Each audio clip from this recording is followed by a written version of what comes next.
Hello, welcome back to Adobe Live. I'm Ellie and here for day two with Whitney Anderson. Hi, Whitney. Hi.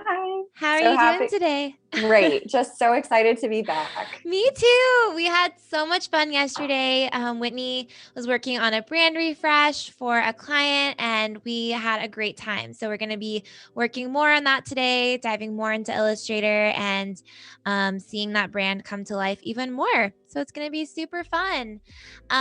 Make sure to check out the new Illustrator Daily Creative Challenges with Paul Tranny. There was a stream right before this. You can watch the replay if you missed it, and make sure to jump in and join that. And then later on, we're going to be spotlighting an artist. So make sure you stay tuned for that, and you can submit your work if you want to be featured on a future stream. So let's say hi to the chat. Let us know where you guys are watching from. If you were here yesterday, looks like we have a lot of people joining. We have Steve and Jack and Katie, Voodoo Val again. Hello, Hi, everyone. Carolina. Thank you so much for being here. We're going to have fun today. If you're watching on YouTube, go ahead and come over to Behance. It's behance.net/live so that you can jump in the chat. You can ask Whitney questions. You can give us all your comments as she's working on things, and would love to hear what you guys have to say. Yeah, hi Kita and Leonardo. Cool. Well, let's just jump right in. Do you want to reintroduce yourself for anyone who wasn't here yesterday and show us some of your beautiful work? Absolutely. Thank you. Yeah. So as Elle mentioned, my name is Whitney Anderson. Just kind of a brief rundown. I'm a freelance designer, illustrator, based out of Milwaukee, Wisconsin. This is my website here with just a few projects that I've worked on over the past couple of years. I'll admit I don't update it as much as I could. It's hard. But That's all of us. there's some recent work on here. So yeah, do a lot of lettering, illustration, all kinds of fun projects. So there's a lot of fun little goodies on here. Love it. I love it. It's so fun. And yesterday, you were mentioning, do you want to show us your bagel project that you worked on? That was one of Oh your yes. favorites, and that was one of my favorites of yours too. Yeah. That was So so let's cute. click into these, make these a little Oh, bigger. I So love yeah, it. did a collection of all these little illustrations and, little lettered elements, Mhm. stickers that she can use in her branding. Bagel babes. Oh. Yeah, this was for a local So Milwaukee cute. um, little bagel shop. Cool. Thank you. Yeah, I love it so much. Yeah, if you have questions for Whitney as we go along about her work or about what she's working on, feel free to ask those. And yesterday, you were working on a rebrand for a client. You want to pull that up and we can see Hmm. kind of what we did yesterday and where we're Yep, headed today. Sounds like you did absolutely. some work last night, maybe. I did. All Yeah. right, let's get Illustrator going here. So this is kind of the Mhm. file that we left off with yesterday. Everything kind of a mess. We played with a lot of different things, some different type styles. I started pulling a bunch of colors for a color palette from some of her photographs and some of her Mhm. work up here. I had created these textures, had drawn these with marker prior to our stream and got them all converted to vectors so I could use them on assets like postcards, Mhm. other print materials like that.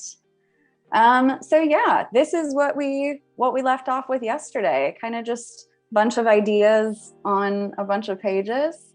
And then overnight, I kind of condensed that down Nice. to these four like main um, logo type styles. Mhm. So yesterday we had mentioned I wanted a script option for her, but wanted to kind of rework or redo a script option that would be a little bit more legible and maybe a little bit more condensed. Mhm. So I went and created this one. So this is Nice. a hand-drawn option that, again, I scanned in, went through that process in Photoshop that I walked through yesterday.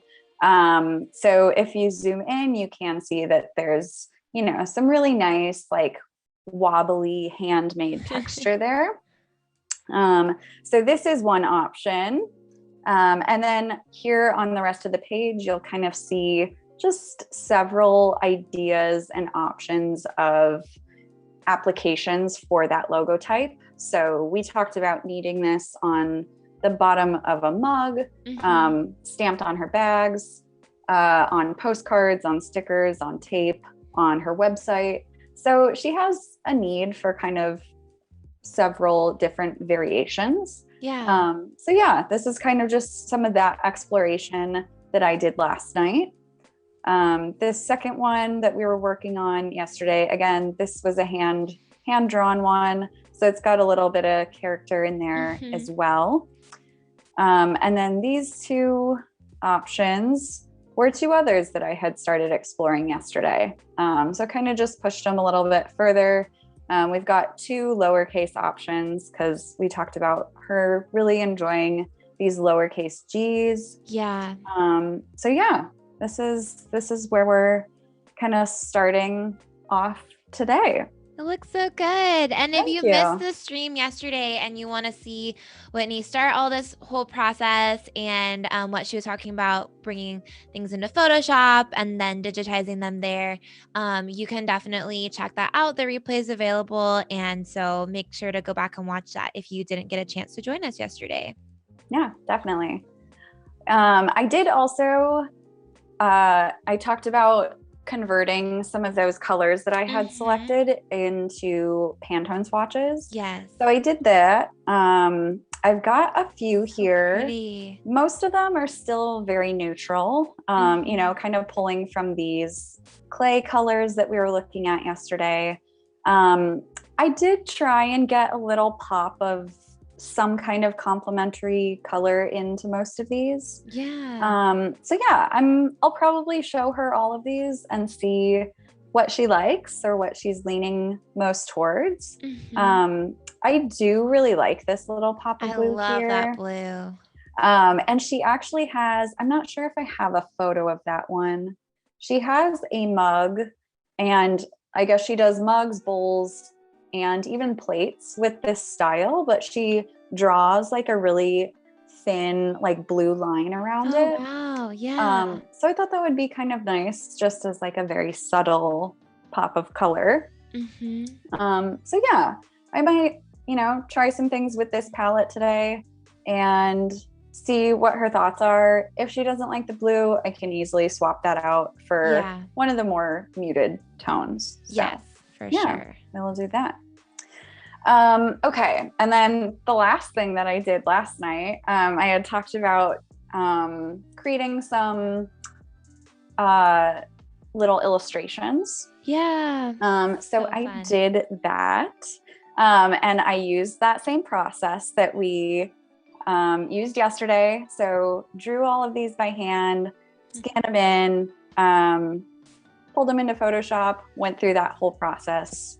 And I did that with a bunch of her classic mug shapes. So we can look at those and start to use them. So that's what those look like. They're so pretty. Thank you. So you drew them with a pen and then you brought them in. Yeah. Yeah. We'll put them on a white so you can see them better. How cute. Thank you. So yeah, these are just some of her classic mug shapes. Oh, this shape is actually the one where these lines would be blue. Oh, cute. Yeah. On her mug.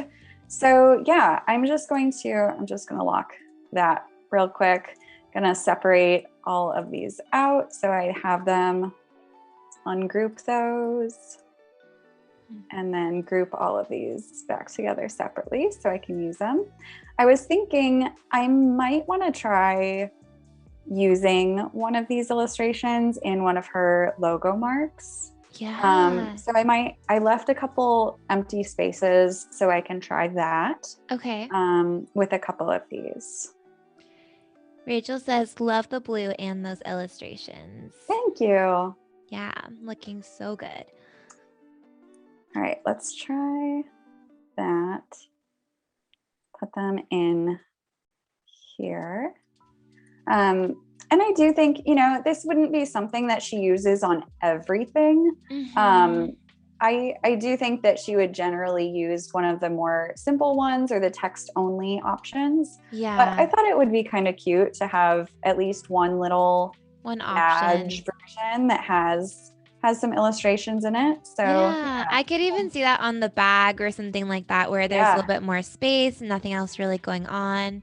totally. Yeah, So yeah, I think maybe that's really cute. these in here or something like that. Yeah. I don't know. Might play around with some different combinations of them. But yeah, I think something like that could be really fun. Like you said, for the bag stamp, I think that would be really, really nice. Gal says it looks amazing so far. Thank you. Yeah, something like that. That's so fun. Yeah. And then I'm not really sure. I guess I didn't really leave those spaces in any of these like I had particularly this option, but I suppose I could, work them into any of these in that same similar way. Yeah, absolutely.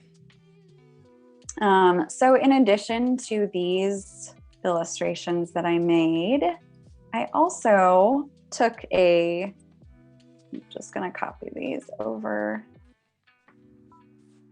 put those up here with my textures so we can use them later. I took a couple of like still frames from one of her videos and used it Fun. as reference. Oh my gosh. So I thought that this could be really pretty on a postcard or something. Wow. So yeah, that's her throwing on the wheel. Oops, this is not the right file. I'm going to close yesterday's file now that I'm done with it. Gal says the compositions are so simple and easy to read and understand how it's going to go on the products, and it's looking good. And then Charlie was asking, do you always use this process for your illustrations or do you ever make them directly on Illustrator? I rarely ever work directly in Illustrator when I am illustrating. I don't know. I'm sure that there are processes and like brushes where I could still get this similar feel, but I really like the texture that I'm able to create when I do things just on paper and scan them in. Yeah. Like I said, I'm sure people do replicate it. I'm sure you could replicate it just solely in Illustrator. Yeah. And that I'm definitely open to learning that. I feel like it would just be something that I'd need to sit down and take the time to do. And this is just a process that I'm already so familiar with that it's faster for me to just do it the way that I know. A whole new process. Yeah. So yeah, I've got these couple of illustrations too that I think when we're working on print materials today, I think that these could be used. When I was creating these on tracing paper, I had even like accidentally overlapped them. And I thought that was kind of cool. Almost like a little, I don't know. I liked the movement of it. Just watching her, or you can almost like see the movement of her working. So I kind of liked that as well. And then I made a little, I guess just shape blob here that I could use. So this would just be like a color field in the back here. Got to line it up perfectly. Drop that down. Oops. Something like that. Yeah. just to add a little bit more dimension. Yeah. Yeah. And yeah, it's like not perfectly lined up, but I like that it's just kind of this organic Yeah. It's shape. handmade, like Mm-hmm. just like her products. Yeah. So yeah, this will be something I think we're going to try and get into the postcards when working on those. Okay. So one of the other things that I wanted to work on today was tape. I'm going to make a new file. This is getting a little wild in here. I feel like I do this where I just create all of my assets in one giant file and like not even on the artboards mostly. It's just all over the place. But I wanted to have these kind of all in one spot so that I can keep coming back to this file and pulling from it. So I'm gonna make some packaging tape for her. And I think for the sake of just like consistency, I'm just gonna pick one of these options for now. Okay. And kind of build one of them out. Usually, you know, I would do that with all of these just so that the client could see what each of them would look like in all these different applications. Honestly, these 4 options aren't even all that different. A lot of them use the same or like very similar. They all have this little made in Milwaukee. Similar elements to them. Yeah. Mm-hmm. So yeah, I'm just going to do it with maybe one. Let's do this script one, or at least to start off with. Okay. So I'm going to create a new file so we can make some tape, some packaging tape. I think let's do 12. It's usually 3 inches tall, I guess, or wide, depending on how you have it. But 3 inches, and we'll do like a repeating every 12 inches. So just create an artboard there. Actually, we'll do multiple options. So a few more. And let's stack these. Perfect. Nice. Okay, so I'm gonna close all of these illustrations out now that we've got them all in our master document. Steven says most of my Illustrator files are my one chance to be messy. Mm-hmm. Yeah, you can kind of just get crazy and then clean it up at the end. Mm-hmm. Okay, so I'm going to pull in a few of my brand marks. I'm thinking I want to kind of create something that has a few different elements, maybe a few different illustrations, brand marks, little taglines, whatever, and have a few of those and then just have it repeat over and over on the tape. So I'm going to grab just a few of these, not really sure which ones I will want to use. Do that one.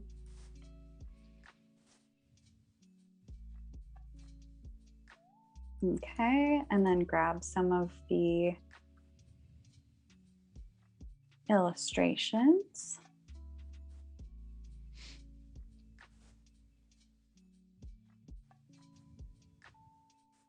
I'm gonna pull our color palette in here too. This one, for now at least.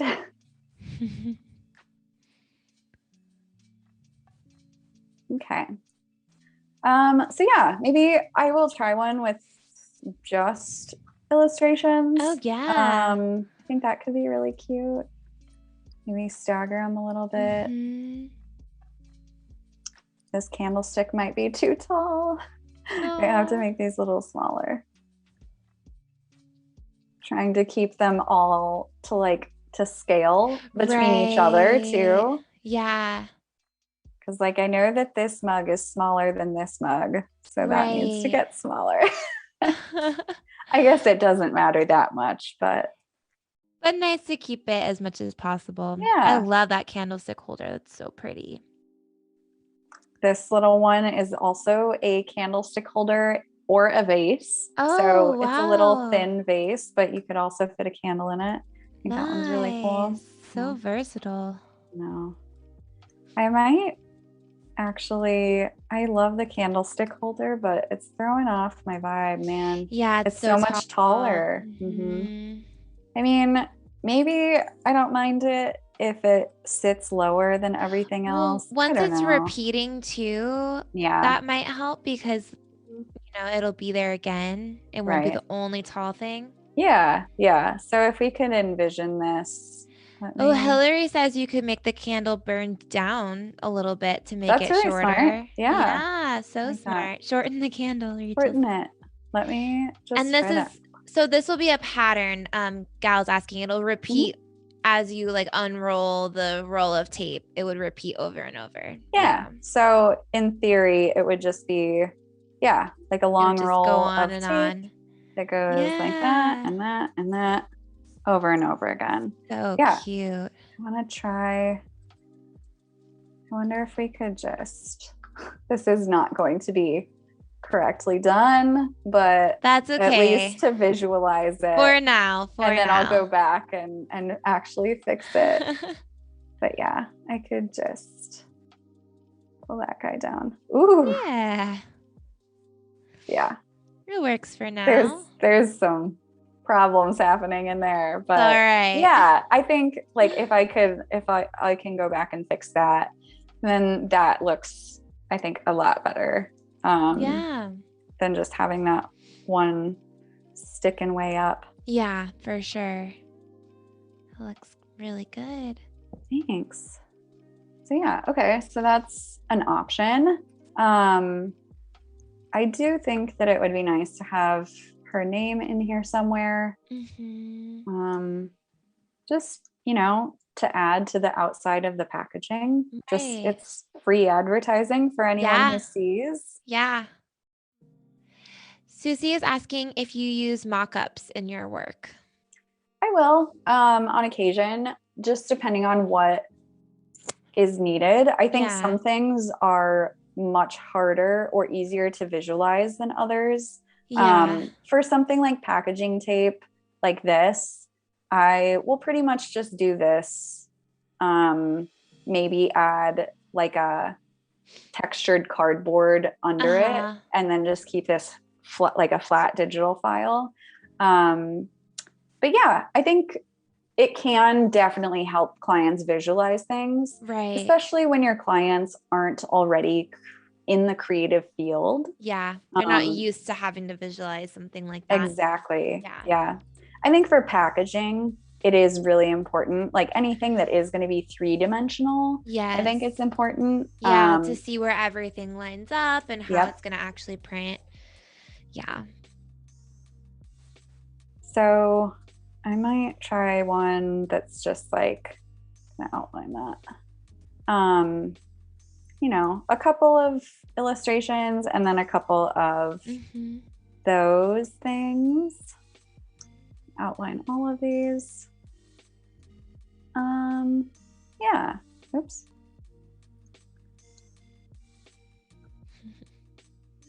Maybe this one is that like kind of rusty or terracotta. Oh, I love those are like my favorite colors right now.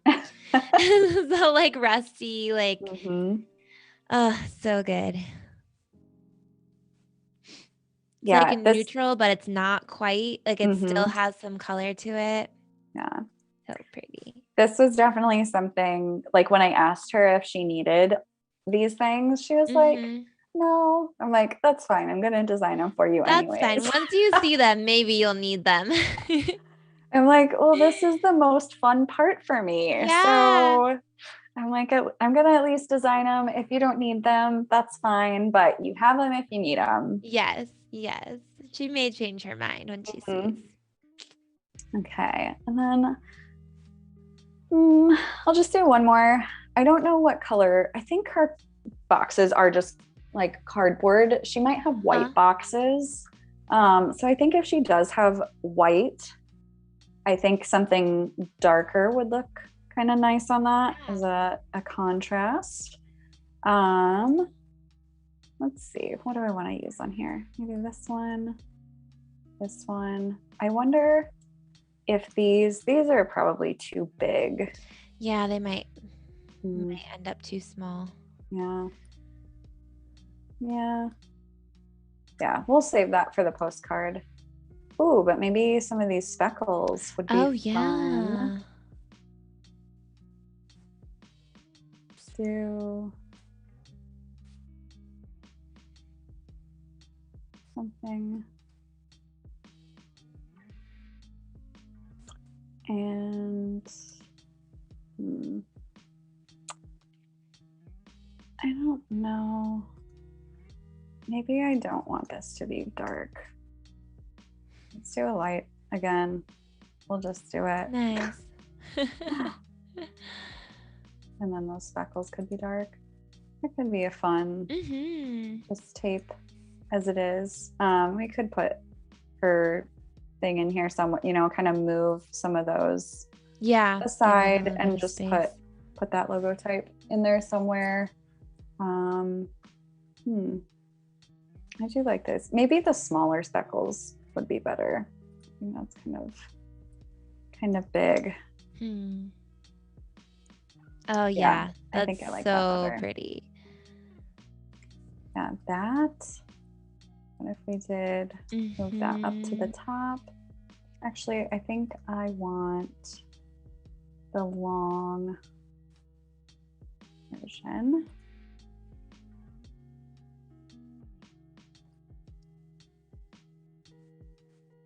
Yeah, that's so pretty. And then try that in blue. Maybe? Oh yeah. I don't know. That might be too much color for her. I like we'll it, see. but yeah, if she is a more neutral brand, maybe. But that's really pretty. But yeah, then it would be something like that. Cute. Cool. I so love it. Now we have packaging tape. How fun. And then you would just be able to send this off to a printer to get it made? Yeah. Like this? Typically, yeah. So since these aren't like patterns that need to be perfectly repeated, it would be really easy. So I could just send them this file, this like 3x12 file, and they could just easily repeat it over and over. Yeah. If it is like a repeating pattern, actually, let's work on our repeating pattern right now. Okay, let's do it. I kind of already started this last night as well, but I stopped myself because I was like, no, we got to do this on the live stream. Okay. Okay. So first thing, when creating a perfect, like seamless, repeatable pattern, you'll just want to make a square, open a new file. This I think was 4x4, no, 6x6. Okay. So I just did a 6x6 inch square. I pulled all of my assets that I wanted to be part of the repeatable pattern in here.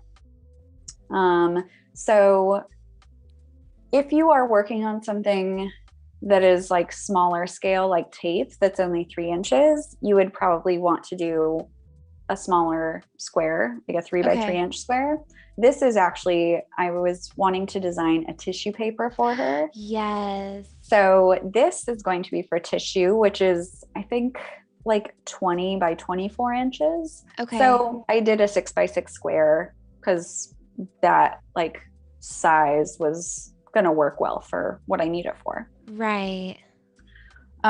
So once you've got your square file, you pull all of your assets in. I kind of already, placed all of my little illustrations. I had to repeat a couple of them just because I didn't have enough to just have everything once. So I've got all of my little illustrations on here. You need to make sure that nothing is touching your bottom side and your right hand side. So nothing is overlapping going over the frame edge. Okay. So you can have things, or you definitely want to have things overlapping the top edge and the left side edge like I have here. Mm-hmm. So after you have gotten to this point, you're kind of moving things around, got things where you want them. I may have to do a little bit more adjusting. This will be usually a process that you have to kind of go back and forth with a few times. Mm-hmm. But once you get to kind of this point where you have some things overlapping, you're happy with how the middle is looking, you go and select all of the pieces that are hanging over that top edge. If you right click and transform, you're going to go to move. And however large your square is, you want to move it or vertically that far. Okay. So you don't want to move it at all side to side. So 0 horizontal, vertical, I want to move it 6 inches since my square is 6 inches. And then you want to hit copy. So it makes a copy and it places it down on the bottom for you. Is this hard to see on the gray? That this color? Is it okay? I can see it. Okay. Mm-hmm. Okay. Perfect. So then you do the same thing to whatever is hanging over that left edge. Okay. So you'll select those pieces, right click again, transform, move. And this time we're doing the opposite. So you want to move it horizontally 6 inches and vertically 0 inches, and then copy that. So then you've got perfectly what is hanging over the edge on this side is now transferred over to this side. Okay. So once you get to that point, I feel like there's kind of a bit of extra space in here.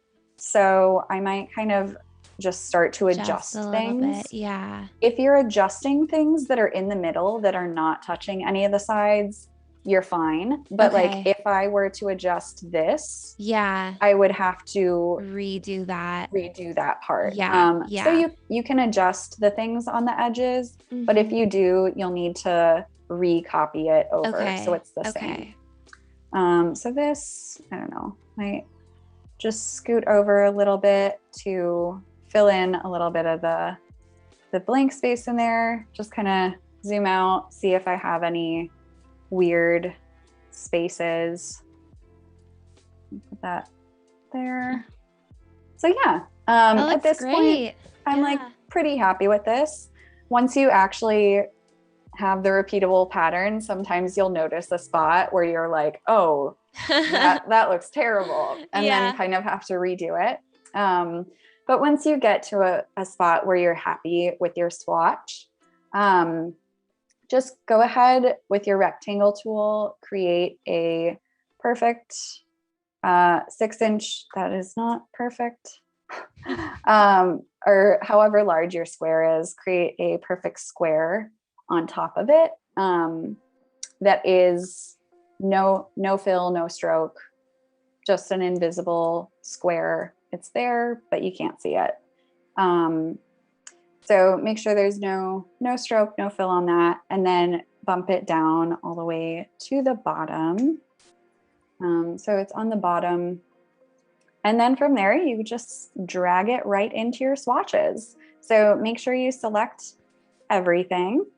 So you've got that square, you've got all of your illustrations, pull that in, and then you've got your little repeatable pattern. That's so pretty. Thanks. Wait, yeah. So now I could print tissue paper at 20 by 24. Okay. Before I knew that this existed a few years ago, I had made tissue paper before, and I would sit there and do everyone hand rotate each thing, which it was nicer because you don't have you know, I feel like this candlestick, you see it repeating over and over. There's like kind of a weird space in here. I don't know. So I guess when you are hand placing everyone, you don't run into that issue. Yeah. Yeah. But this But is a much still. quicker alternative. Yeah, for sure. So yeah, you could do packaging tapes the same way if you had something that was going to bleed over the edges, or, you know, something that wasn't as simple as this. Right. So yeah. Fuduval says, Photoshop also has pattern preview mode that lets you create a perfect tileable pattern that you can move elements around in. That's So that's amazing. good to know. Super And then cool. we have a few questions going back to Sure. the tape really quick. Mm-hmm. Well, first about your texture. So Stephen asked if you made your textures yourself, or do you have any that are saved from Adobe libraries? I make them myself. Mm-hmm. I enjoy it. It's therapeutic for me. Yeah. And even though, you know, I'm sure there are a billion different speckle textures out there that I could download and use, I like knowing that this one, like, there is not another one out there exactly like it. Yeah. Just my personal preference. But yeah. And if you want to see that process, Whitney showed that a little bit yesterday. So make sure to go back and watch that. And then Vuduval asked, where does one go to print tape and things? Sticker Mule? Or where have you done that before? I have used primarily Sticker Mule. I've used it for myself, and I send clients there all the time for stickers and tape. I know that they have other products now too. I think I've personally only ordered stickers and tape, maybe poly mailers I ordered for one client. But yeah, I love them. They have really good quality. Yeah, absolutely. Do you have anywhere that you have printed washi tape, or have you only done packaging? I've only ever done packaging tape. Okay. I'm sure. Yeah, I'm sure it exists out there. Oh, yeah, for sure. Okay, so then this is I'll have to check the bleed that I need to create on this. I think I might actually have to make it slightly larger. Yes. But this is a 20 by 24 inch file. Okay. So this could be like basically ready to send off to get tissue paper printed. Good. Escanamili was asking, do you set both the bleed and the safe area, or just the bleed? On tape, tissue paper, or no, just in general? Not sure. So maybe on either. What would you recommend? I guess depending on what the design is. Like for something like these, I guess these ones don't really need a safe area because I'm pretty far into the margin of the tape. But yeah, I mean, if you were putting important information like an address or something, I feel like the thing with tape anyways, it's getting cut somewhere and you never know where it's going to get cut or folded. So I guess I wouldn't ever want to put anything too important on tape just in case it got obscured anyways. But yeah, like when I'm designing for business cards or postcards, I'll set both like a bleed and a safe area for myself. Cool. Thank you. Yeah, if you have any additional questions, feel free to ask them in the chat. If you're watching on YouTube, come over to Behance so that we can see your questions and your comments. And if you are just joining us, Whitney is working on a rebrand for a ceramics company, and she has worked on some packaging tape, some tissue paper, and it's looking so good. So all right. fun. So we've got a couple things checked off now. We've got tape, we've got tissue. Let's jump into like business card and postcard. Okay. I'm gonna save this out real quick. Tissue.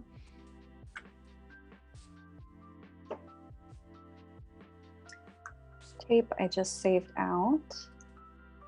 And close that.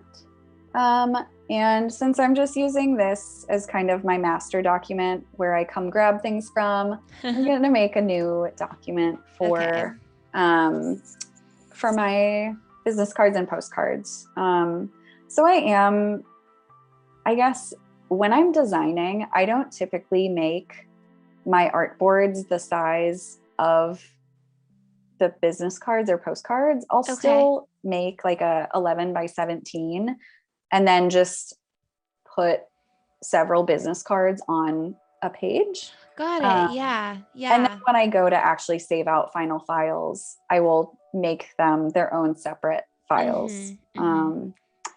Yeah, just always have worked like that. Yeah, that's your process. And that's fine. Whatever works for you in that sense is good. Okay, so I know for my postcards, I do want to try and incorporate some of these illustrations here. We'll probably try a handful of options, different colorways. So I'm going to pull this up. I'll probably go with just a standard 5 by 7 for my postcard. I keep saying postcard. I guess I mean it as like a little flat card, like a thank you note that is branded, and she could, it's mostly blank on one side, so she could write a little thank you note and stick it in with her orders. Yeah. So that's something that is pretty common for me to design for clients. I work with a lot of, artists or photographers who are often working with clients or customers of their own. So they like to have some type of little note to send. Yeah, for sure. Yeah. Got my speckles, and I think I'm going to stick with using this palette for all of this. We've got that here. I'm going to delete everything that is not, oops. Those hotkeys. Yeah. I go to the corner too quickly. Oh no. Okay. Well, they're all up here anyways. Okay. Okay. So gonna start off with some just 5 by 7 squares or rectangles, not squares. I know what shapes are. But it's hard to talk and work at the same time. So I don't know. I don't think I got this pink. Is that in there? Oh, is this not a... That's not a Pantone. Oh no. Well, what was I doing? I think one of these is okay, that one is. Okay. Is this one? All the rest of them are, except for that one. One little sneaky one. It got through. That's pretty close. Yeah, basically the same. Okay, I'm going to use that instead. Okay, now we've got it on there. Nice. Cool. Okay, so for these, like I said, I probably want to leave one side mostly blank. I think that these would probably be, I'm not sure if she would want to do letterpress printing or digital printing. I guess probably with a double-sided item, digital printing, or maybe flat printing on one side and then letterpress her logo on the other side. Yeah. So let's go grab logo.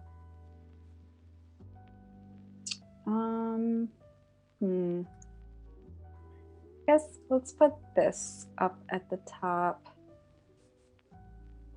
And another thing I was thinking about when I was working on all of these last night, the wording that I'm working with, like, handmade, wheel thrown, hand thrown. I'll have to chat with her and maybe change up the wording a bit too, just depending on what she likes. Yeah, absolutely. How she wants to be represented. Actually, I might pull this down on the That bottom. would be so pretty as like letterhead too. Yeah. This makes me think of just like letterhead. Be so Definitely. Nice. So yeah, maybe even something like that for the backside so that she has space to write a little note on there. Yeah, something like that. I think also it could be really cute if I put a little mug down at the bottom. Yeah. On one, like maybe like that instead. And then let's do just this.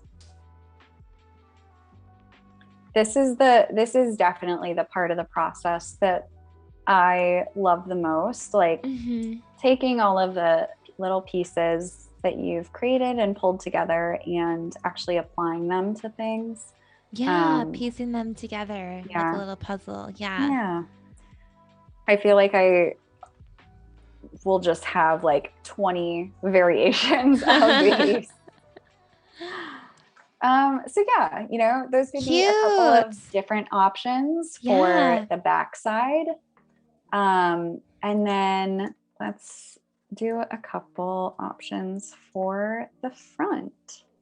So definitely want to try using these on the front side of one of them. Actually, I might have to put it horizontally. Yeah. But that's okay. I mean, these would be cute horizontal too. Yeah, absolutely. Oops. Yeah, works just as well. So yeah, super simple. Okay. Grab these. And again, don't know if she will end up using these, but they're fun to design. And if she wants them, she's got them. Yes, nice to have on hand. Definitely. This is one that I definitely think I will create a lot of versions of. You know, maybe one that is just the outline. One where they aren't overlapping. They're separated, yeah.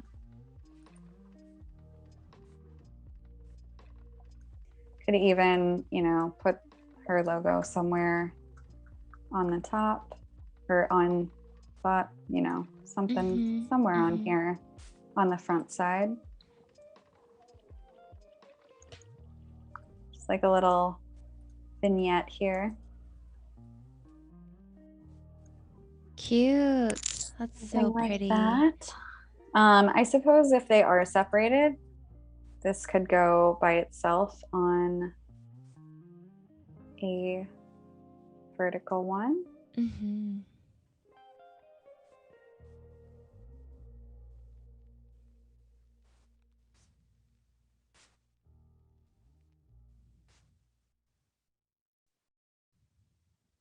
Then if this were like a lighter color or pink and it's like underneath or oops.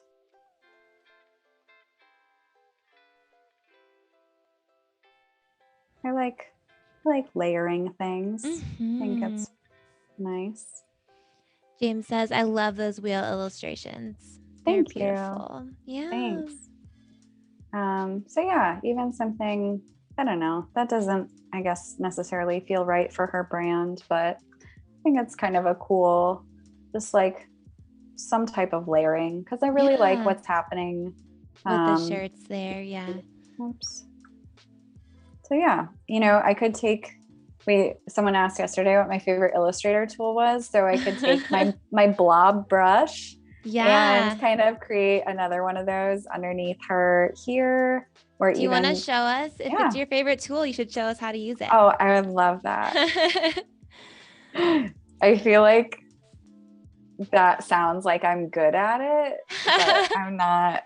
That's okay. I mean, it's just, yeah, I think for, you know, filling in color fields like this really quickly and easily, I think it works well.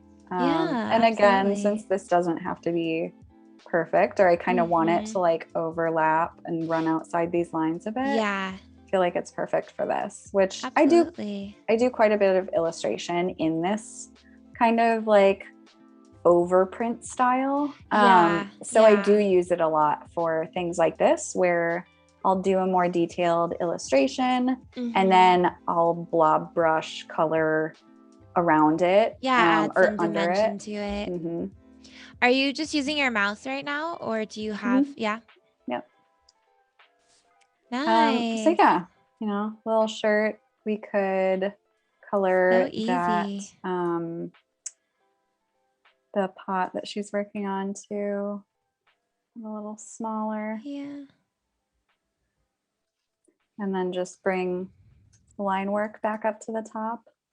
So yeah, I do. It looks so good. I do like that. Thank you.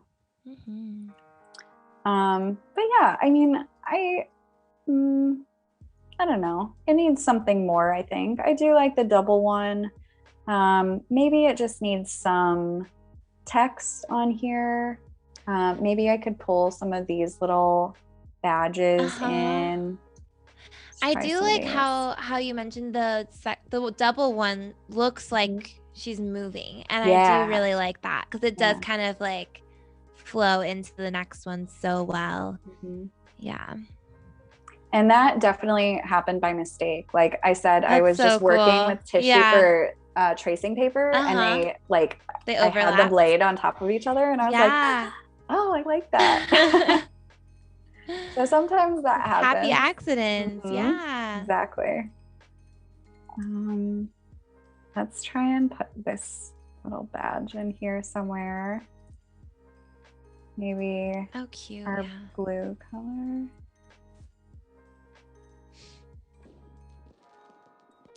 Gal says it feels like those old illustrations. It's so nice to see them, especially on a brand. Yeah, you were mentioning yesterday that I think someone asked about inspiration, and you were talking about going and looking at antique stores and old type and old illustrations to pull inspiration from. This definitely feels like that.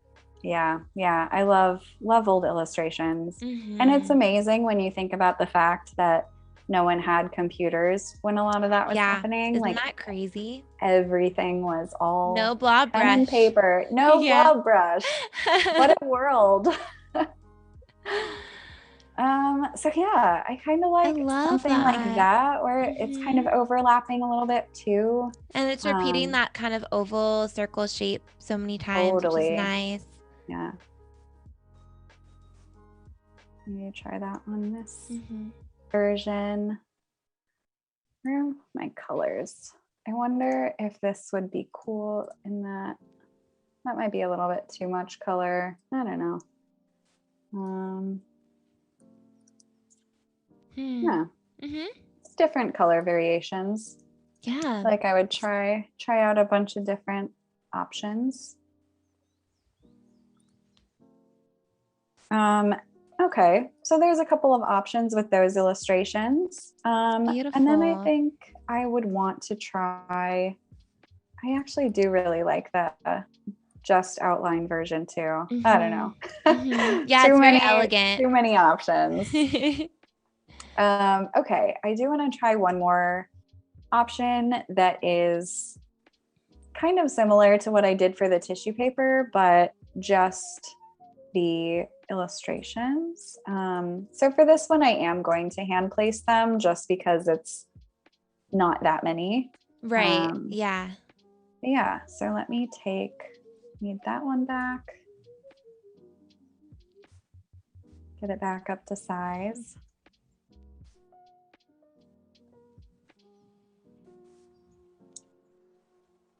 Oops. And kind of just start placing these. I think for this, it would be nice to use that terracotta color. Oh, yeah. Ooh, and maybe we make this that little. The pinker. I do kind of wish this was a little bit more tan. Like, I guess depending on when I'm looking at it, sometimes it looks more tan and sometimes it's like, oh, pink. That's pink. Yeah. Yeah.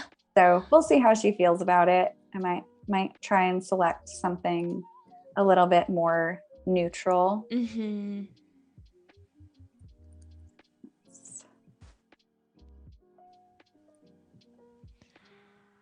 And so you just reflected it there, right? To kind of flip it. Yeah. So you could get that handle to horizontally. fill in. Mm-hmm. Yeah, that's such a handy tool to just be able to flip something whatever direction you want it to face. Definitely. I think that's also a really nice way. So like here I'm only working with 6 different illustrations. Yeah. So to make them feel like different from each other, to be able to flip them. So maybe I'll just take all of these and do a quick transform, reflect, and flip them again, so that I can start placing the other version over here. Voodoo Val says, OMG, those colors. They're so good. Everyone's a fan. Yes. Yeah, I do like these colors together a lot too.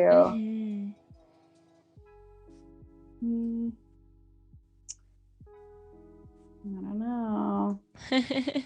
That's the issue with working with only a few shapes, getting them to all fit together nicely. Right.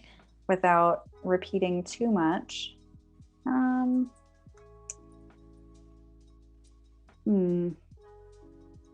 Something like that. No, maybe not. Yeah, this candle, I think I do just need to make the candle shorter. Yeah, it's so tall in comparison to everything else. Definitely. Have that coming out. Oops.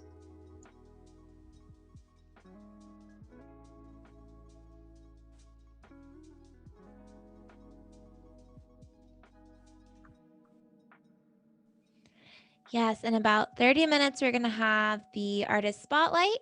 And so stay tuned for that. And then if you want details on how you can nominate yourself or you can nominate somebody else that you feel like should be spotlighted in the future, you can check out the tab that's right above the chat that says Artist Spotlight. I'm excited for that. Me too. It's so fun. Okay, so not perfect, but we've got looks good. most things pretty balanced in there. So yeah, I guess what I would do here, just for the sake of like visualizing it, just select everything and do a Command 7. Make a clipping mask. Yeah. So yeah, then I can see that. Yeah, I think that would be pretty cute with this here. Yeah, that would be really cute.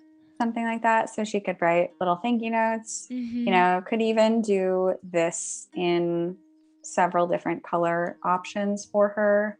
Yeah, I think that would be a fun. Let me see how that looks when these are all blue. That might be, oops, not that. That might be too much blue for what she uses it for, but I think that's really pretty. The blue on the cream too. It's really pretty. So we'll see what she thinks. Voodoo Val asks, what's the most unique item you've ever designed a pattern for? I'm sure it's usually stickers, tape, and paper, but is there anything out of the norm that you've done? I don't think there's anything other than that. Yeah, it's usually those types of merch items, I guess. Yeah, I would say tissue is the most common one. Or like if people are using a little subtle pattern on on their website background. Right. So I've just had to create a pattern that could be used for multiple things. Yeah. Something like that. She says the most unique thing I ever designed art for was a pro wrestling championship belt. Oh my gosh. That's so cool. I want to see it now. Yeah. You have to share that with us. Incredible. That's so crazy. I wouldn't even, that has to be designed, but it's not something that I would have thought of. Like, oh yeah, you have to design that. Yeah. That's so cool. I think I might also just do a speckly. Speckly one. Yeah. With maybe just the simple on top. I think I want this to be the terracotta. This will be the dark brown speckle, like her mug. Mm-hmm. And then that's really pretty too. On top. Simple and elegant, but so nice. Lots of little options that all like are different, but still, they go all together. fit together still. Yeah. Beautiful. Yeah. Thank you. Wow, you made those so quickly. I feel like it's all over the place. Or I'm just like, oh, I should do this. Or, oh, I could do this. Yeah. Just having so many ideas. Yeah. It doesn't always go this way. Trust me. Or I feel like a lot of projects are very slow to start or to get that initial idea. Yeah. And then once you have it, it moves more quickly. Yeah. Or like I have been mentioning, once I have all of my elements and my pieces in one master document, then, you have to build, or you have to create bricks and then build with the bricks. So it's the creating the bricks that takes longer. And then once you build with them, it's like, oh yeah, let's put all these things together. So yeah, for sure. Okay. So postcards, I'd say we've got a good handle on that. Do a little business card for her, which I feel like the business cards could probably be pretty similar to some of the postcard options. Yeah, absolutely. I would probably tell her that, if you want to do this design for your postcard, let's do something like this for your business card, or vice versa. Kind of a little, I guess, mix and match situation. Yeah. We'll just do a standard business card size. I think it's 3.5 inches wide. 3.5 and 2 inches tall.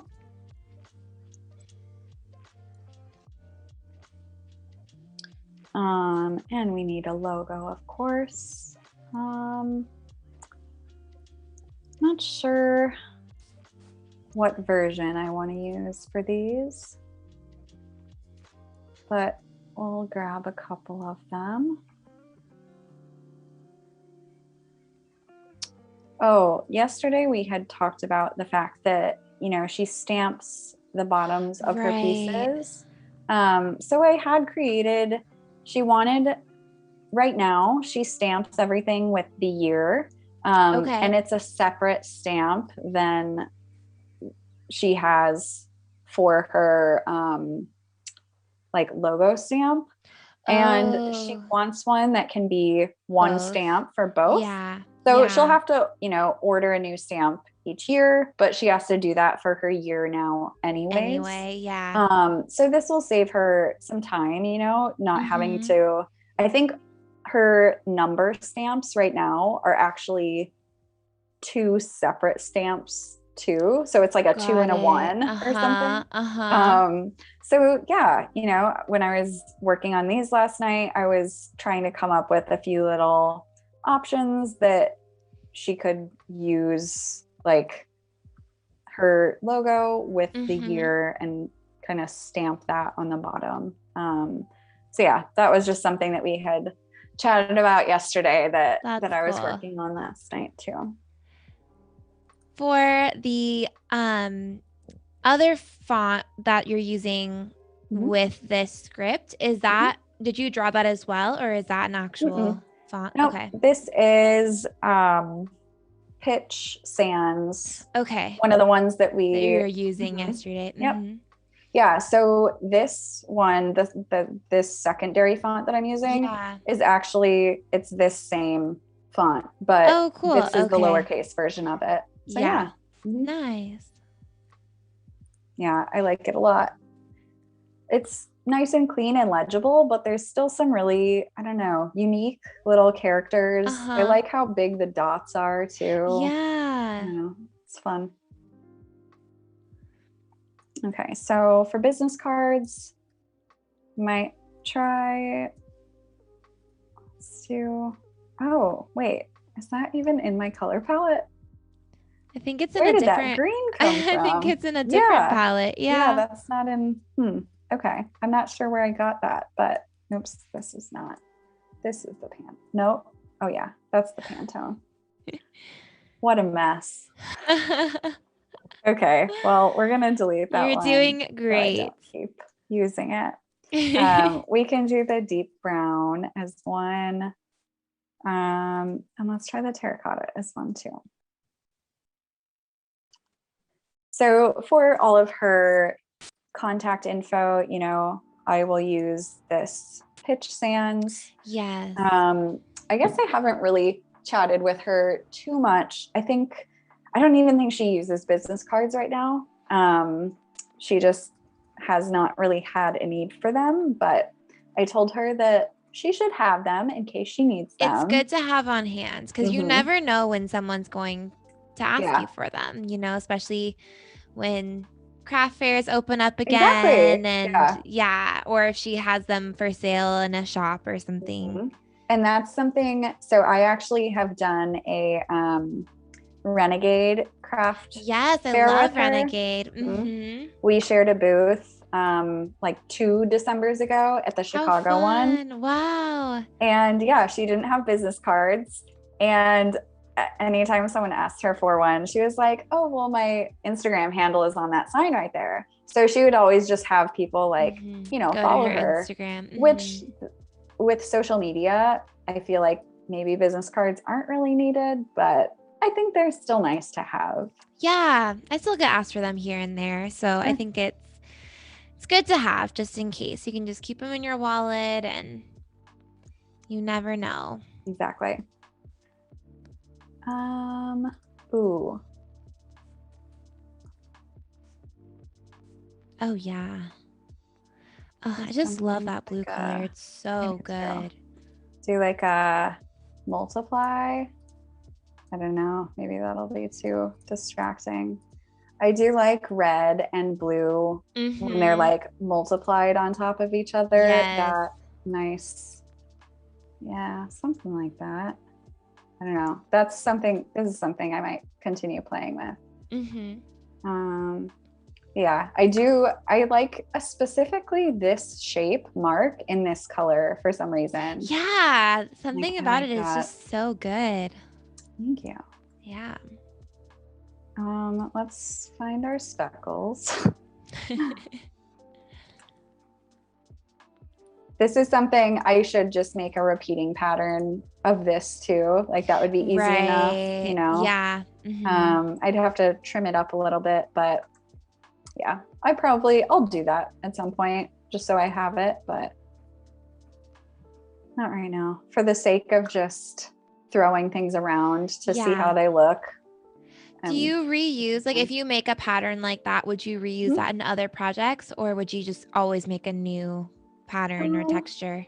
I might. I've done like these like marbled or like stripy patterns that I've used before. Yeah. As long as it's not like the main star of the show. It's not too recognizable. Yeah.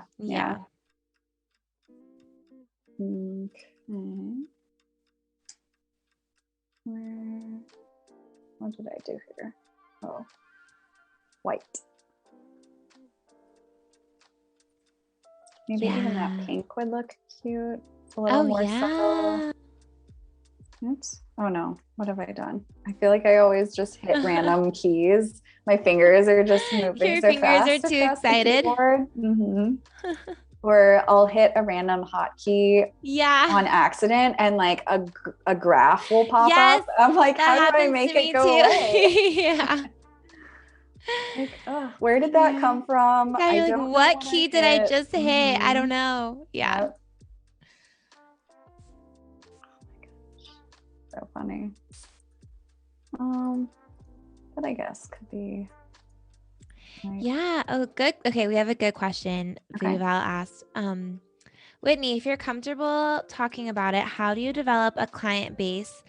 How many jobs do you take each month? And how do Mhm. you keep that number consistent? Yeah. So I feel like it did happen over, or it has been happening over time for me Mm-hmm. gradually. I like slowly developed a client base over the course of, well, I guess I technically started freelancing in college, even though I maybe didn't know I was technically freelancing. Sure. And then after college, I was actually more focusing on it. Mm-hmm. Um, and it took, you know, 2.5, almost 3 years after college to have enough consistent clients to feel like I could quit my day job. Mm-hmm. And that really happened, I feel like, a combination of word of mouth. So, it kind of snowballs. Like you do work for Right. one person, they tell two people, you do work for those two people, they tell two other people, Yeah. which you can't really force that. Like there's not an actionable item for you to do other than Mm-hmm. just wait, Yeah. and make good relationships with your clients. Yeah. Um, I mean, you definitely can do outreach to try and speed that up. Mm-hmm. I, you know, got pretty good at posting consistently on Instagram Yeah. and Really letting people helps. know the projects I was working on, letting people know what my capabilities were Mm-hmm. and like the type of work that I wanted to be doing so that I could get hired for that. So yeah, for me, it was a slow progression over the course of 3 or so years. And I guess at any given time, I probably, depending on how large the project is, have like 3 to 7 projects going on. Wow. Yeah. And some of those are really small, More like simple. week long projects or like Sure. something that I would finish within a week. And then some of those are a couple months Yeah. long. Yeah. So yeah, it really depends. Mm-hmm. And I am getting to the point where I'm able to turn away projects that don't really fit my needs or Mm-hmm. that I don't have the capacity for.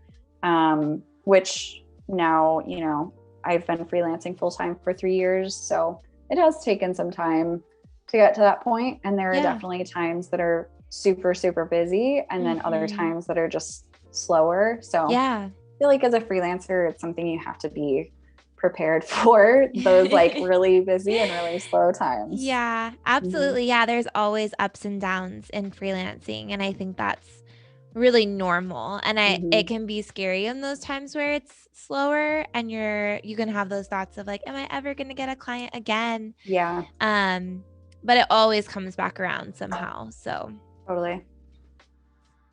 I did that answer all the parts of that question? I I think was trying to so. remember. Okay. Yeah. Well, Yeah, I think yeah, how do you develop a client base? How many jobs do you take each month and how do you keep that number consistent? yeah. The question. Yeah. I guess the consistency thing is not really something that I can always control. Mhm. If there are slower times, that's when I'll take the time to work on my personal projects. Yes. And then when it's busier, in order to keep my numbers consistent, I'll just have to, refer other friends for those projects if I'm Mhm. too busy. Mhm.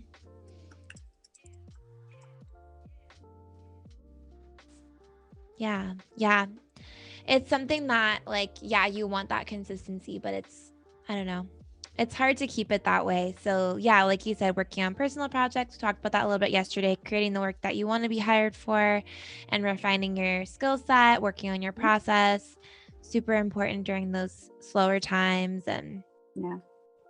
so I recommend to always setting aside money to be able to cover expenses Yeah. if you go through a slower season or Mm-hmm. something like COVID happens. It's really Yeah. helpful if you're able to kind of save up some money to have for those slower seasons so you don't panic because Yes. that can Yeah. be scary. So yeah, if Yeah. you're able to do that, it's really helpful. Good to have a If you're security freelance. blanket. Yeah, if Yeah. you're freelancing as your full-time And for people who job. are currently have a full-time job but want to make that jump to freelance, like really saving as much money as you can Yes. before, like while you have that consistent paycheck It's is very really helpful. important. Yeah, because it will always be slower in the beginning. You're not going to Mm-hmm. jump into it right away and have it be booming in most cases. So Exactly. yeah, it takes time.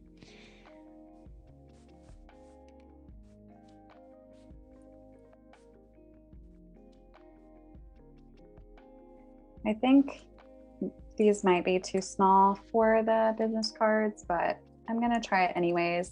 I think it might be kind of cool, like even if it's bleeding over the edge a Yeah. bit, like I don't know, don't want to cut off too much of her head or the ceramic wheel, but I think something like that might be kind of nice.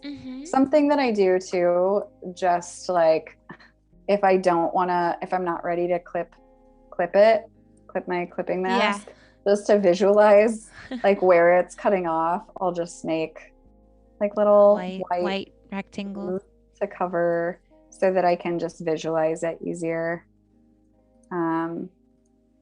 Yeah, something like that.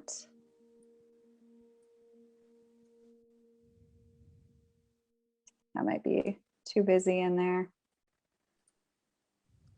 But yeah, we've got all of these really fun assets to play with now. Yeah. So I know. How are you going to narrow down? It's I going to be don't hard. know. It's going to be really challenging. I'm gonna force her to do that. Thankful or hopefully there's like one in particular that she really likes, so I don't have to do any narrowing down. And yeah, because she is a close friend of mine, like I would never show a client this, but like she's one of my best friends, so I would probably just say, hey, come look at this. Yeah, what and do you have think? her point to like things that she likes. So yeah, I kind of have it easy for this project where I don't have to really do all of that selection. Yeah.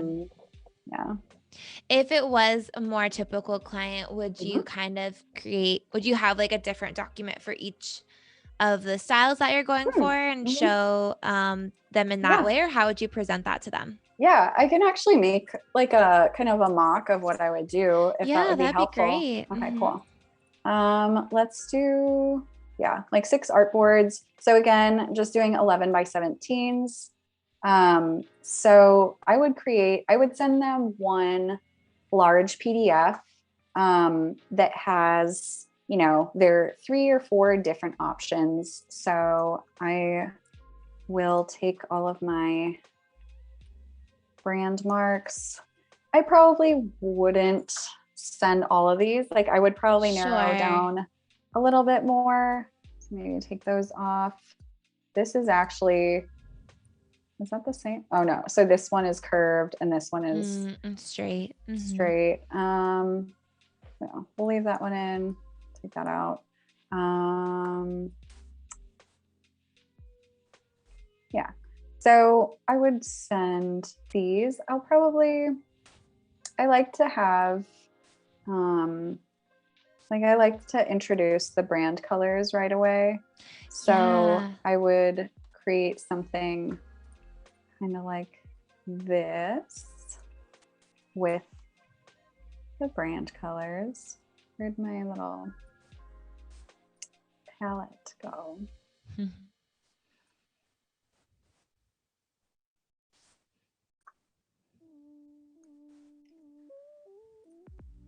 So I'll put the logos in the brand colors right away, just so that they can kind of start to see that what it could look like versus just in black and white. Just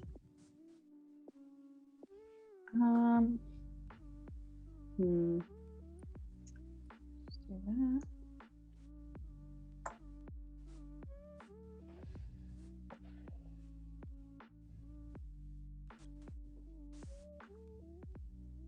And I'll like create this for each of the directions too. So each direction usually gets about 4-ish pages to itself. Yeah. Depending on how much additional, like this one has tape and tissue paper and postcards and business cards. Yeah, a lot of things going on. So potentially more. And like, depending on what the project is, like maybe the tape is not even different on any of them, or, you know, since I'm using the same illustrations in all of them. Yeah. So, you know, depending on what the project is, I would maybe have a couple of different illustration options, but typically the illustrations would all be the same. And then just the logos and the colors would be different. So yeah, then I will. Yeah, that makes sense. So yeah, each direction will have a few different pages, like so. Nice. Not dark.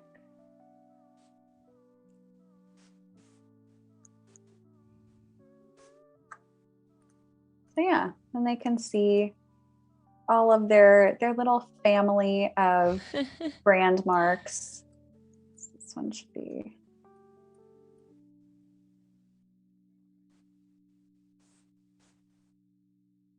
And then I would put on the next page, you know, maybe a couple of these options. And then usually up along the top, I'll put like a little bar, and this will say option 1 or something across all of these. So they can easily refer to that. Yeah. So it would say option 1 up there. This would say option 1.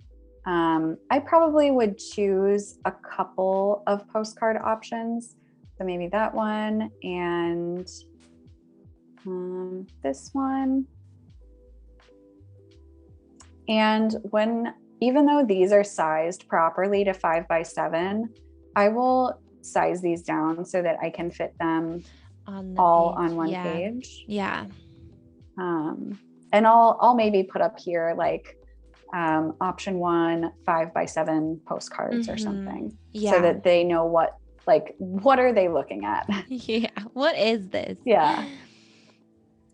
So this would be a time where maybe I would mock these up on an actual, like a postcard mock-up in Photoshop, but oftentimes I don't.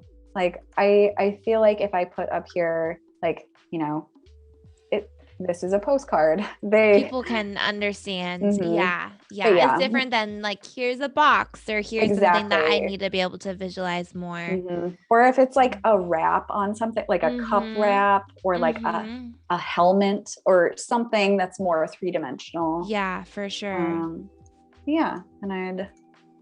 I know that these business cards are not finished, but I would put like, you know, maybe 3 front and back options on here. So there'd be, you know, and then I'd put like set 1, set 2, set 3 or something.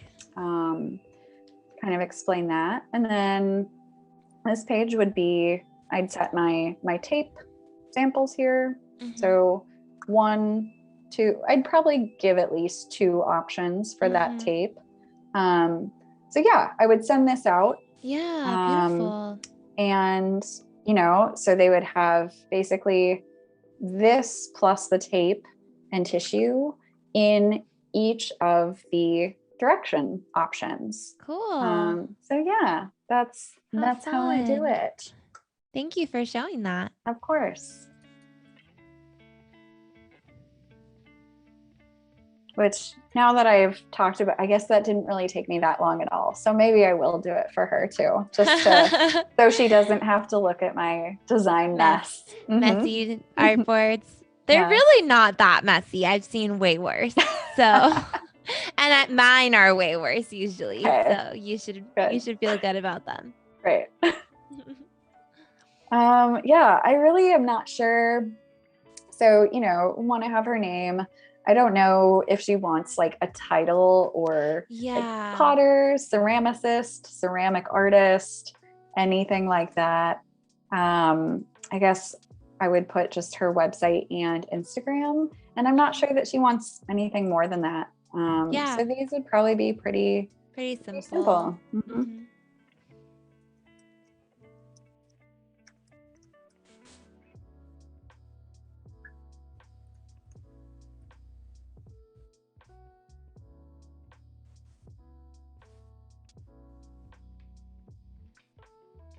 I learned not to put my phone number on my business cards anymore, just because I hate it when people call me when I'm not expecting them to call me. Yep. Like, I'm not even going to put my phone number on there anymore. Yeah. If anything, an email address is perfect for Absolutely. if people need to contact you. That actually, she probably would want an email on there too. I think I'll have to get that from her. But so I guess there would be like 3 lines of copy there. Nice. And yeah, that's just something I'll have to get from her. This one is really busy, but I feel like it's growing on me a bit more. I like it. It's fun. I feel we'll see if she wants to use it for the postcard or the business card. Ooh. Oh, look at that. Ooh. Because that makes the text pop even more. Okay. Let's, maybe do that. Multiply that. Yeah, I do like that. Cool. And it's less busy. It's less of the illustration competing with the text. So totally. That looks really good. Thank you. Yeah. All right.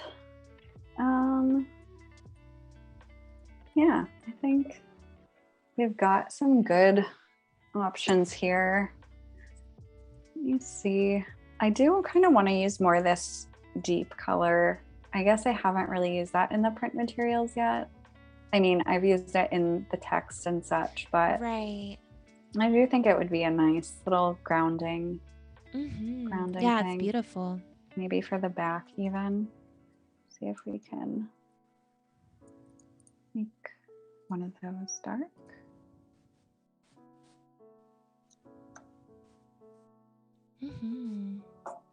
Yeah, maybe. That's nice. Yeah. Thank you.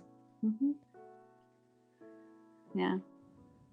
I feel like it would have to go with a lighter color on the front side to have since more it's contrast. so dark. Yeah. I like those two together. Yeah. We will see what she likes. All right. So something else that I did want to make. I'm out of art boards now.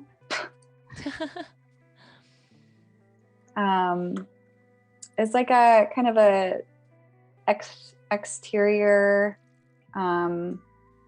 sticker for her boxes. So maybe like a fragile, handled with care, or handmade in Milwaukee, or something of that nature that's a little bit more unique to her. So actually, let's take this Milwaukee. Here's my little script, Milwaukee. This. Yeah, if you are just joining us, Caroline says she's just joining. Whitney Anderson is working on a brand refresh for a ceramics brand. And so she's been working on logos and colors, and today was doing more actual products for her. So some packaging tape, some postcards, business cards, and we are about ready to hop over to the artist spotlight. But you can stay tuned because we'll have a few minutes at the end. So feel free to drop in questions that you have for Whitney, and we can answer those at the end when we wrap up and see some of these designs coming more to life. For sure. Yeah. Okay. I'm gonna go ahead and pull up the spotlight, and then let me actually.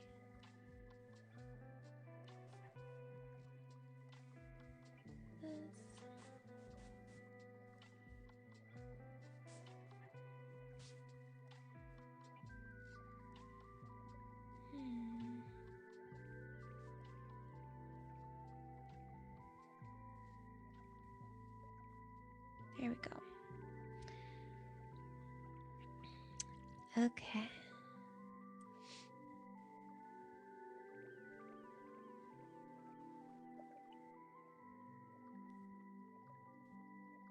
Okay. Are we good? Done? All right. Okay, so our spotlight today is Nandu, and I would just encourage you guys to go and follow him, and let's take a look at some of his work. Let's pop in here and see some 3D type. That is so cool. Oh, I the feel like reflection. I work in 2 dimensions so often that anything in Yeah. 3D is so impressive to me. Yes. Wow. Wow. That's beautiful. Wow, this texture in here is so incredible. Yeah, that like reflective surface is really, really cool. It looks so realistic. That's amazing. Let's pop in here. Some beautiful illustration work. The shadow, the light and shadow. Yeah, that sunlight that's coming in. Mm-hmm. Yeah, so it's gorgeous. Some more traditional design. So nice and clean.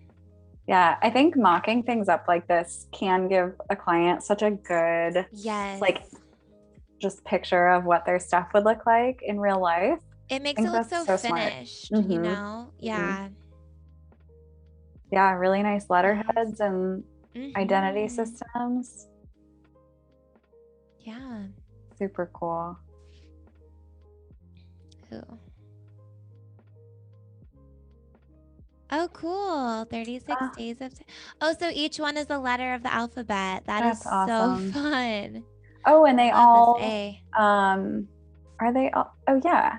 They're all like what their letter stands for, right? Because there's a door. Like the D is a door. I don't know if they all are. C is coffee. Yeah. That's so cool. So Fortress? Fun. Is that what F is? Fortress? Yeah, I was like, what? I was like, castle? What is it? Fortress, lighthouse, karate. That's so cool. Juice. This is so creative. Wow. Yeah.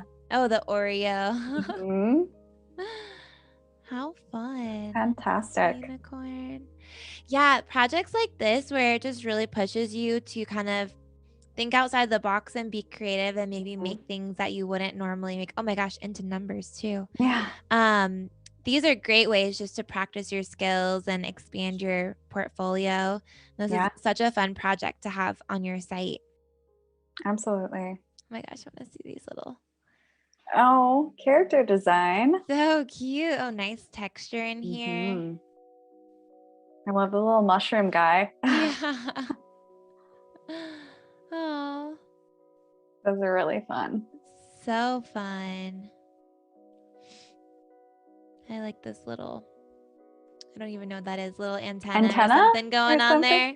That's like those glowfish. Yes. Or what are they? Yeah, that have like the light. Anglerfish or something. They live in the deep, deep sea. Yes. I only know them from Finding Nemo, basically. Yeah. Yeah. This is beautiful too. This layering. It's really nice. That's really nice. Sunset or sunrise, maybe. Sunset, I think. And this glow on this moon here. Nice silhouettes. Yeah. It's really pretty. These are really nice trees. Yeah, there's so much detail and texture in those. Yes. Yeah. I love this too. Very cool. So cool. Oh, and let's see this.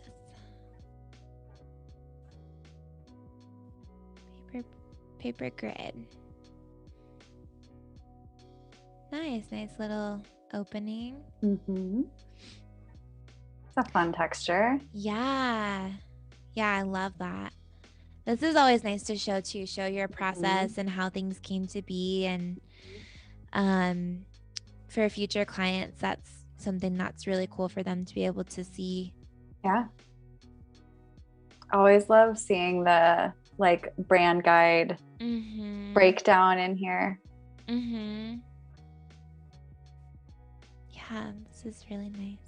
Oh, that's a nice mock-up. Really bringing it to life. All that letterhead. Yeah. So cool. Nice. A lot of really great mock-ups in here. Yes. That's cool. Yeah, this Cool to billboard. see. On Yeah. a really like large Or scale. this actually looks like maybe at a concert or something. But I think it's a Or like drive-in a movie theater. Oh, is it? Well, Oh yeah, because I all think those you're cars are right. there. Yeah. How fun. Okay, yeah. That's cool. Get an ad or something. Merchandise. Merchandise, yeah. Wow. Well, That was so great. thorough. I Yeah. know. Great portfolio. Voodoo Val dropped the link to Nandu's page in the chat. So make sure to go give him a follow. And if you're interested in having your work spotlighted, or if you have someone you want to nominate, there is a tab right above the chat that says Artist Spotlight. You can get more information there on how you can participate in this. So cool. Well, we can jump back over to your work, Whitney, and we have a little bit of time left in the stream. We have about 20 minutes left. So if anyone has any last minute questions, feel free to ask them, and make sure to get them in while you can, while we have Whitney here. So want to make sure we take advantage of her creative brain.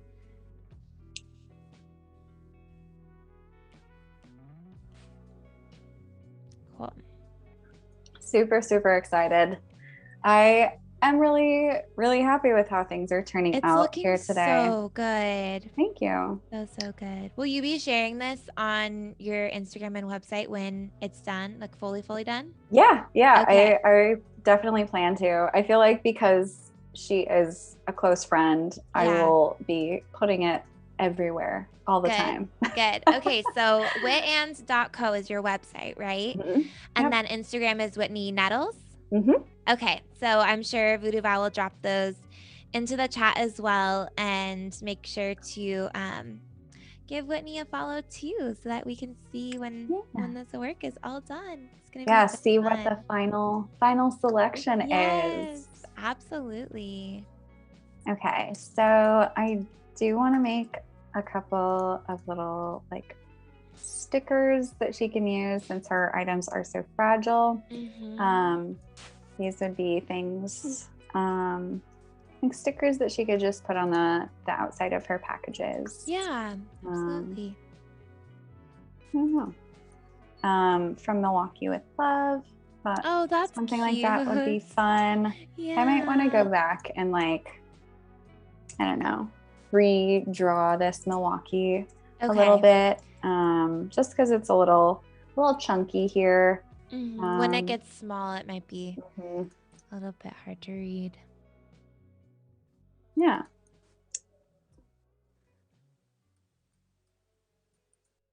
I don't know. I guess I'm not sure what shape I want these either. I guess probably rectangular.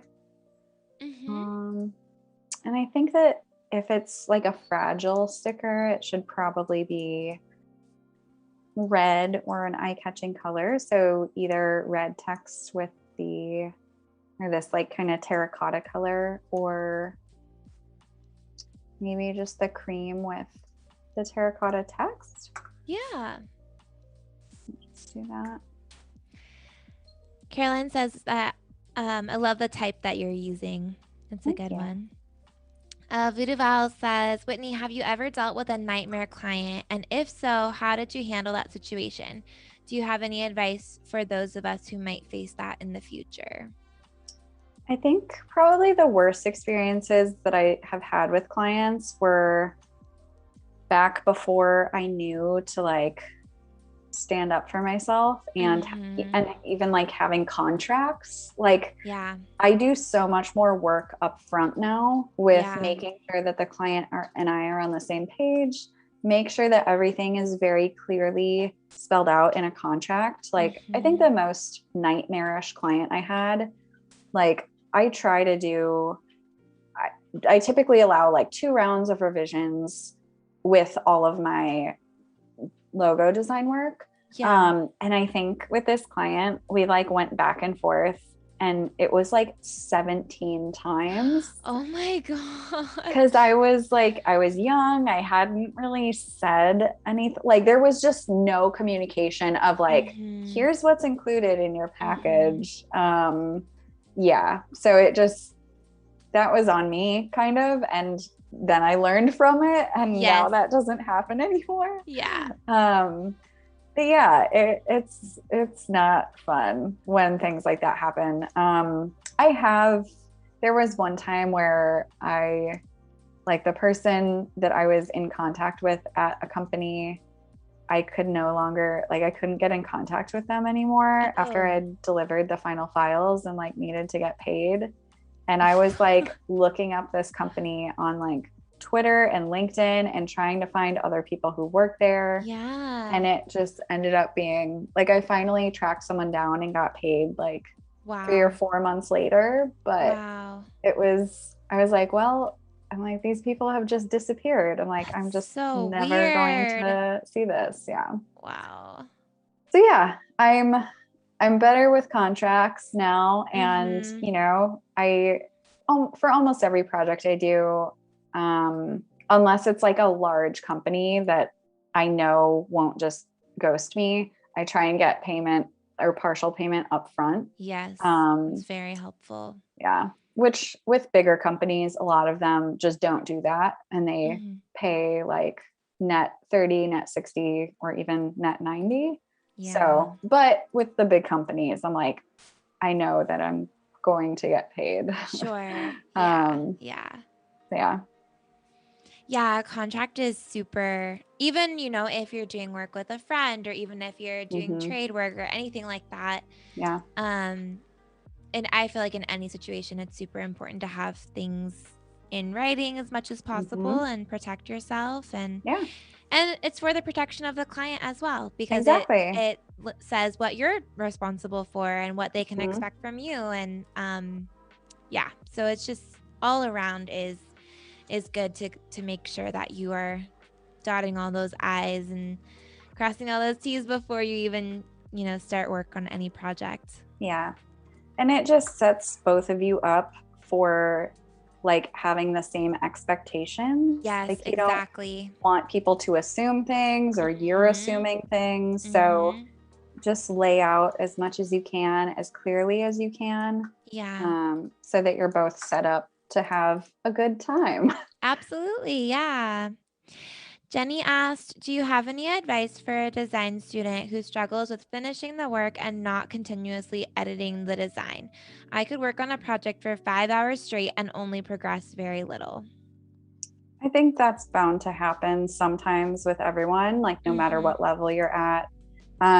We talked about this a little bit yesterday, but it is really hard to step away from projects or know when they are finished. Yes. I feel like I don't have a good, I don't know, piece of advice for that. I do think that sometimes it's good to step away just to remove yourself from a situation. If you're feeling stuck or if you don't know if it's finished or not, and then to return to it later. Have some fresh eyes. Exactly. Yeah. Have maybe a little bit more closure or feel like something is more complete, or say, oh, duh, that's the thing that I have to fix. And then like fix it super quickly. So yeah.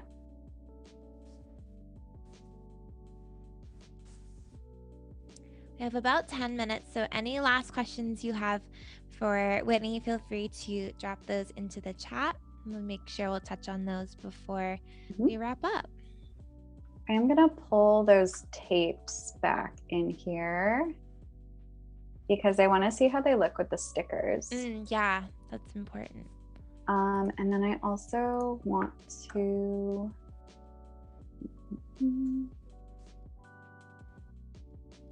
pull in a texture.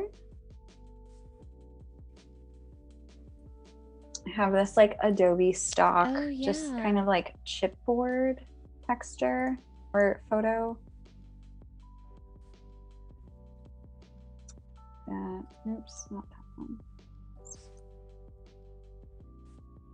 I just want to pull in to look at it next to all of these things. Nice. I don't know exactly what color cardboard her boxes are, but this is kind of a cardboardy. Yeah. And also her brown paper bags are probably somewhere close to this, or maybe at least, some shade of, let me multiply that. I think they're probably a little bit darker. Nope. Too pink. Yeah, something probably around there. So I want to see what, maybe a stamp. Ooh, I know we haven't been working with this direction today, but I do think that this would look so cool as a stamp. It would look amazing. That. Yeah, I love that with the mugs in there.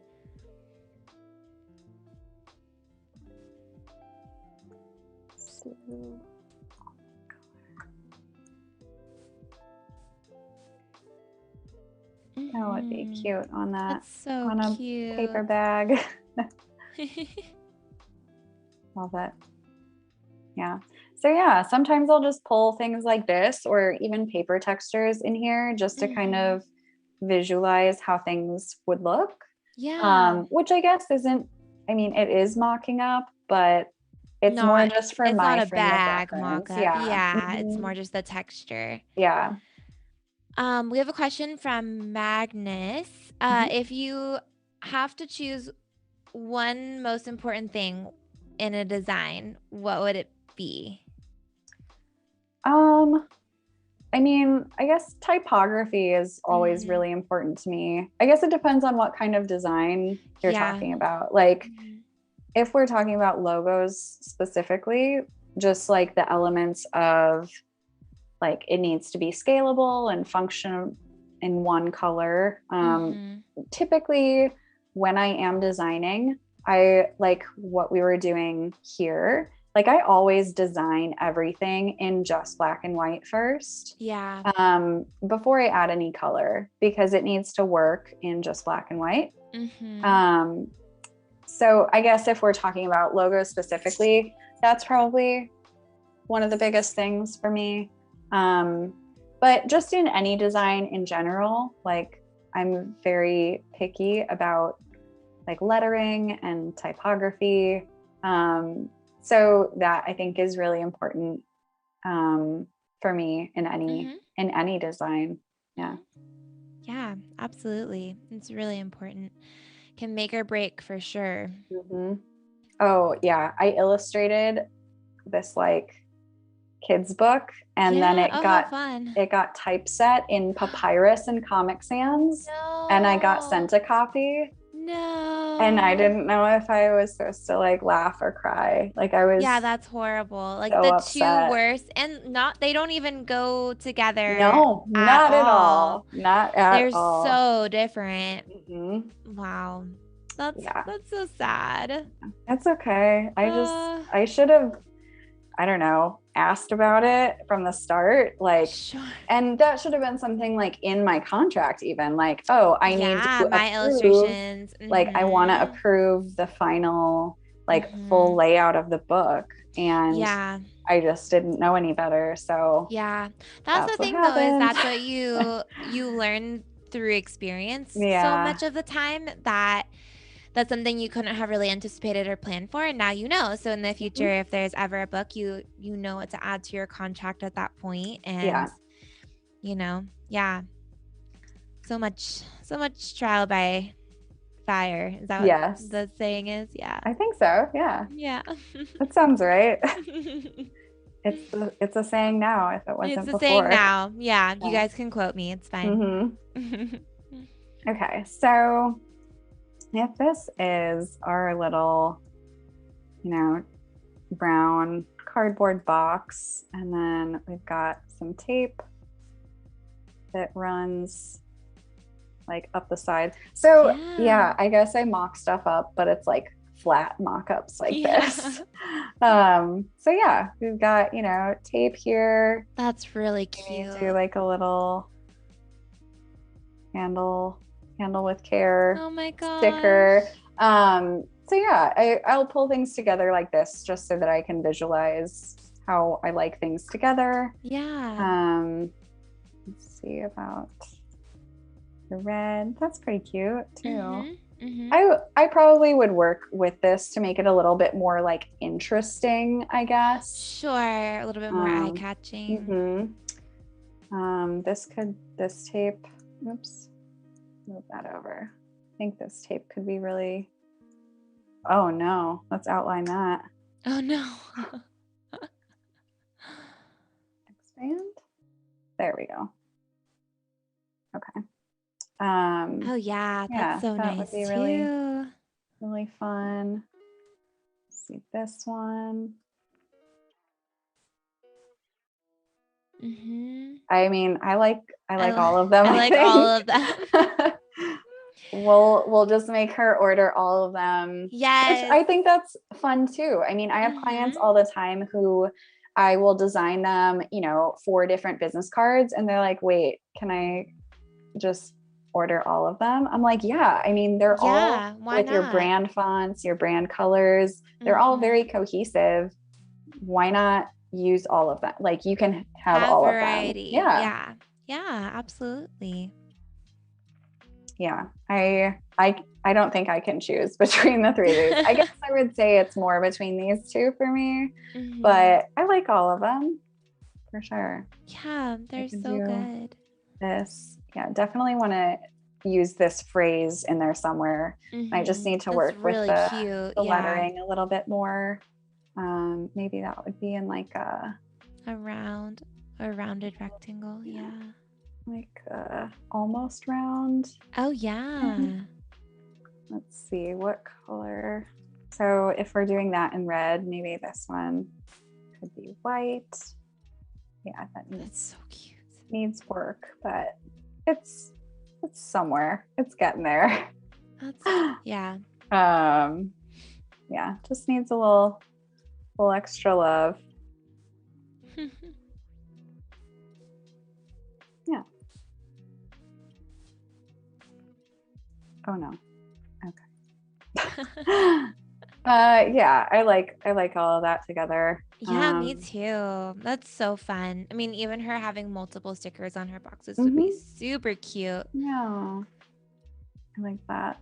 And unique too. I love this so much. I want to try and do, I guess, try and get something where I can use this mark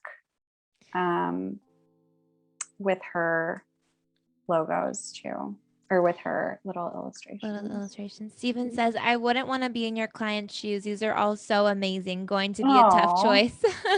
Thank you. Yeah, I know. I don't know how she's going to choose.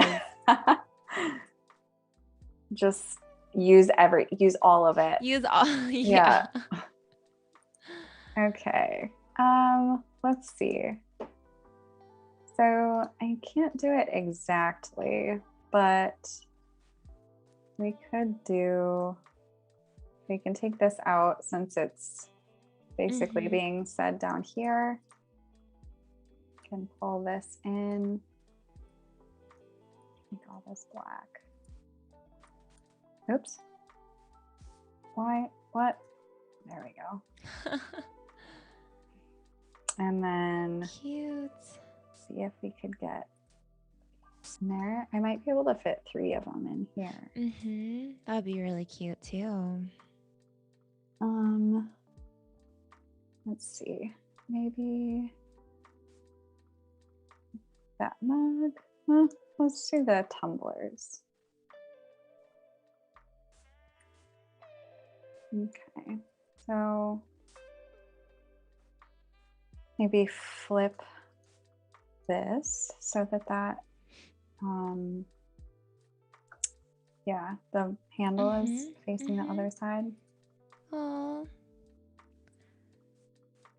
I don't know. It needs work, but something like that. It's beautiful though. I love it. Yeah, it's going to be so interesting to see what she ends up Hmm. deciding on and how it all comes to life. Definitely. Okay. Yeah, thank you so much, Whitney. This was Of so course. fun. And everyone, make sure to go and follow her on Instagram so we can see the final project. And Mhm. stay tuned. There's going to be an XD Daily Creative Challenge and then a draw along with Kyle coming up right after this. And so make sure that you stay tuned for those. And we will see you guys next time. Thank you. Thanks, everyone.